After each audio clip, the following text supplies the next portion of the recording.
అబ్బబ్బబ్బా!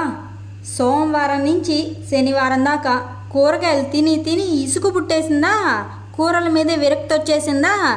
Next day Sunday ఏం చేసుకోవాలబ్బా అని ఆలోచన చేస్తూ ఉంటే చికెనా మటనా, వైట్ రైసా కలర్ రైసా, సరే ఏదో ఒకటి చేసుకుందాంలే అని సండే రాగానే చికెను మటను ఎప్పుడు తింటూనే ఉంటాం.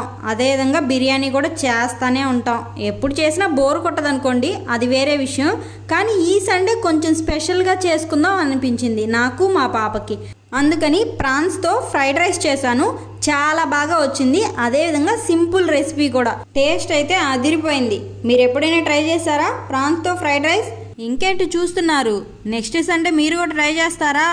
ఒకసారి ట్రై చేసేయండి, పోయేదేముంది. సండే స్పెషల్ మీ ఇంట్లో ఏం చేశారు? నాన్ వెజ్ అయి ఉంటుందిలే, సండే కదా, ఆల్మోస్ట్ అందరూ నాన్ వెజ్జే చేస్తారు. ఆగండి, వీడియో చూస్తే సరిపోతుందా? సబ్స్క్రైబ్ చేసుకోవాలి కదా, అలాగే కామెంట్ అండ్ లైక్.